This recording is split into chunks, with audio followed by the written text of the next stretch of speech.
Hi, in this video I'm going to be talking to Grahame Broadbelt, who is the author of our white paper on human-centered organisations.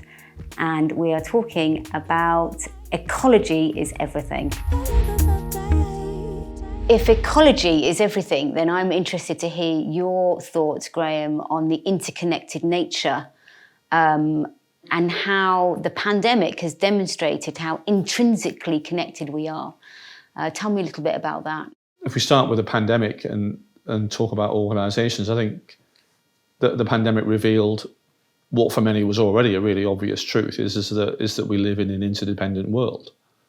That's to say that we all depend on each other for our collective as well as individual success. And the pandemic demonstrated that, what happened in the food market in Wuhan in China ended up affecting the whole world.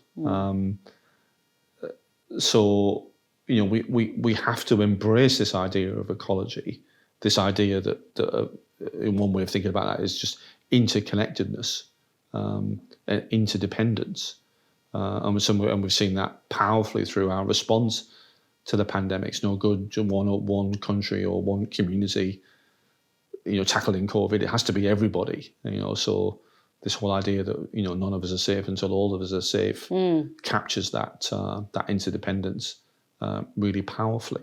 And I think in an organisational context, if we raise our sights and take a kind of helicopter view of the kind of state of the world for a second, we recognise that we face these three interlocking and interdependent huge global challenges. Global heating, and we've seen huge disruptions already this year in terms of floods and fires and so on, that demonstrate that we're living through an unfolding crisis as far as climate change is concerned. The associated problems of biodiversity loss and the degree to which we're losing species very rapidly in a way that's completely unprecedented in history. And global inequality, the idea that a significant amount of the world's resources are concentrated in the hands of the very few, which can't be good for social cohesion or anything to do with the kind of fabric of society. So if we take those kind of three things, and then we look at organisations, I think, again, human-centric organisations understand this kind of deeper truth that no organisation is an island. You can't pursue individual success in a wider system that's failing. That doesn't make any sense. So every organisation, if an organisation is leading in its sector, if it's leading in its industry, then it's also a leader in society.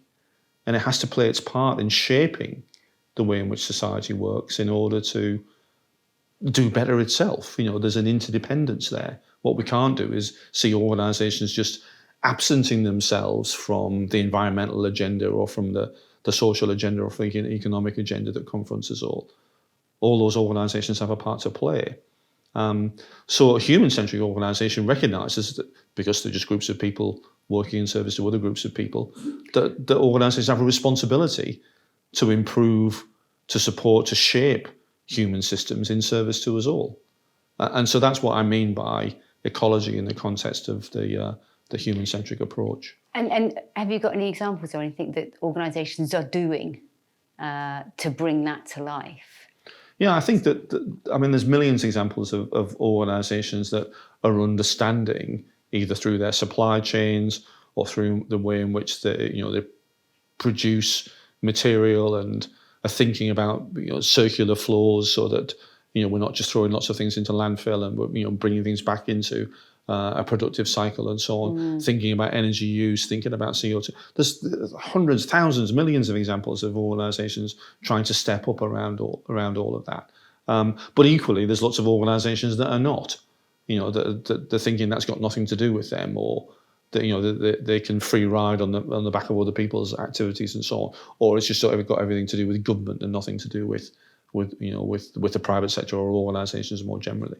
So I think that the reality is that whilst there are some organisations that are stepping up and thinking about those issues, other organisations are not, and we just need more to be stepping forward rather than to be stepping back.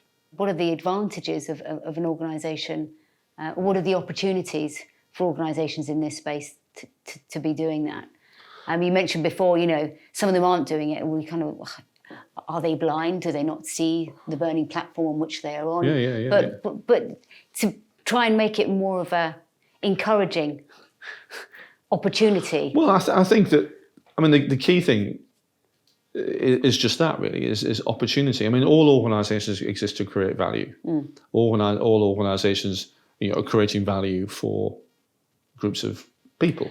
So, if we're in a situation where, the wider circumstances within which an organisation is operating in is not being supportive of human systems, of creating the conditions for human flourishing, let's put it like that, then the conditions for them to thrive as an organisation are also going to be impacted.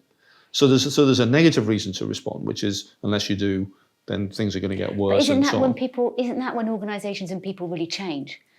Yeah. When there is a threat, when the risk is high. You and I have both been around kind of sustainability and CSR back in the day. Yeah. People and organisations, or maybe not people, but organisations changed because they had to. Yeah. Because they could no longer operate the way they're operating.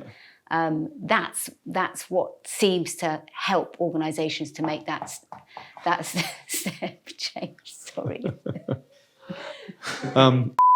So what I was talking about was the reality is organisations often don't change unless they have to. And I think this kind of idea of sustainability or regenerative economies, we're certainly on a journey, but often organisations change because the risk is so high that if they don't change, then they'll no longer be in business. So the value, we don't often see it as a look at the opportunities, we see it as the risk. Has that changed now? Well, I hope so, and it's important that we get beyond just a kind of slightly defensive approach to all of the changes that we see, and recognising also that there's lots of opportunity in there for organisations to step forward, make a difference, and in making a difference. What's stopping them from doing it? I've been grappling with this for years. Go on. I think the thing that stops all organisations, all individuals from doing anything is just inertia.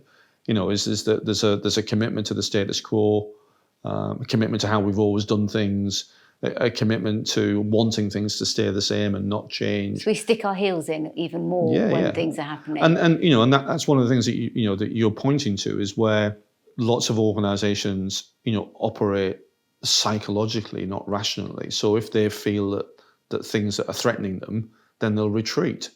If things become uncertain, then they'll try and find a grip on the level of certainty. And you can see that in lots of organisations where you see leaders and managers effectively managing through the rear view mirror, talking about how it was, and if we only can hang on to those kind of times when everything was really certain, then we can move forward into the future. And of course, that's not going to work, because things are so dynamic, things are changing so quickly, and the stakes are really, really high. So you touch on some of the points about regenerative and restorative practices, whereas organisations are now recognising that we need to move beyond the sort of the rhetoric, never mind the reality of sustainability, where we might take a little bit less, or just try and be a little bit more aware of some of our extractive and reductive approaches and so on. And actually, that's not good enough anymore. We need to move to a position where we are regenerating natural resources. We're not just slowing down our extraction. We're actually regenerating them, so that enhancing them, right? And there are examples of organisations starting to step up on that agenda, but we just need more, and we need to operate more quickly. And what's the mindset, do you think, that's required to do that? I think it's an open-mindedness rather than a closed-mindedness.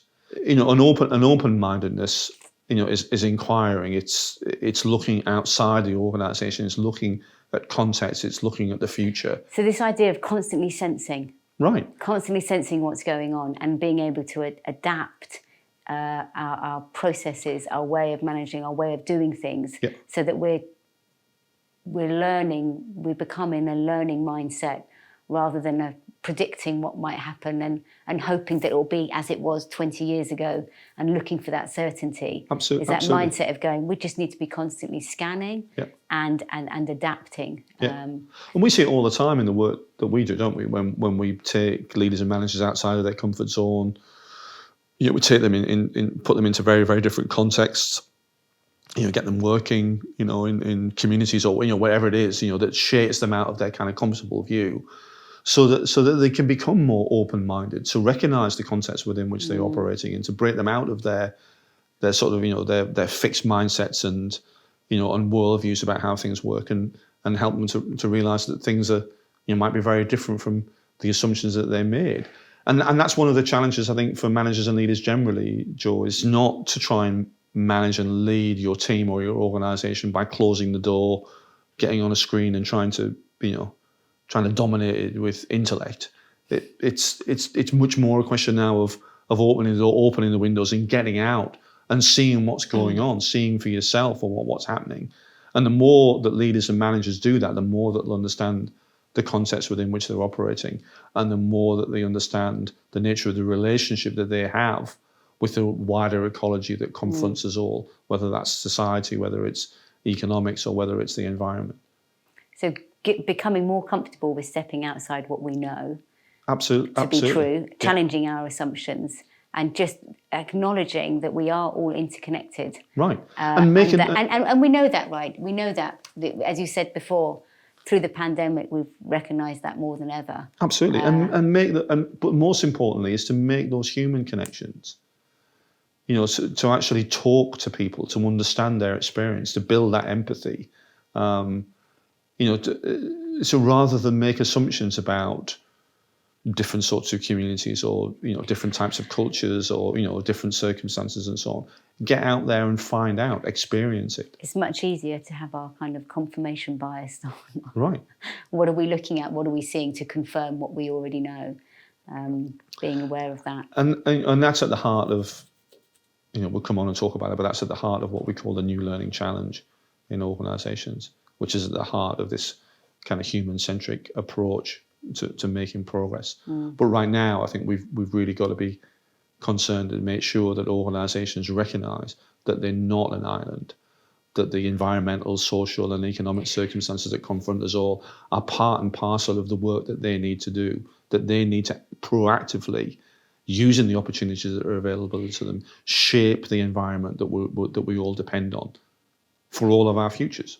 And that does make me think that, yes, that's important for organisations, but that's really important for ourselves, regardless of whether or not we're in an organisation or in a family, is to go, how do I start with me? How do I start to challenge some of my own confirmation bias? How am I aware of what's going on in my local community? Am I aware of what's happening? And my connected nature to all of these things. So I think there's a lesson there in organisations, yes, but also taking some personal responsibility for our own relationship with these things. Yeah, I think that's really important. But the ecology argument tells us that it isn't just about individuals. It's about systems, and in this context, it's about organisations. But we are part of the system. Absolutely. So I'm not disagreeing with you. I absolutely agree too that the ecology is about how we're all interconnected, but we also play a part in that. So our part in that is also about an understanding of self. And where we sit in that. So I guess the only thing that I'm thinking is that I think we've seen too often systems scapegoating individuals. So what I mean is that we end up in a situation where organisations get a free ride because they will say it's just down to individual behaviour. Typically individual consumer preference and so on. Well, we only make cheap clothes because that's what the consumers want, and they don't buy. So again, we misunderstand the nature of the system that we're all operating in, and if all we do is pass the responsibility down to individuals, saying it's about individual choice and so on, then we're missing a huge opportunity, as well as failing to meet our responsibilities, if we don't require organisations to step up, act in a more human-centric way, and make a difference to the things that affect us all. Because organisations can have a huge impact, a hugely positive impact. Absolutely, yeah, in if agreement. they choose to do so. Yeah. Thank you for watching, and if you would like to download the white paper, you can do so in the link in the description.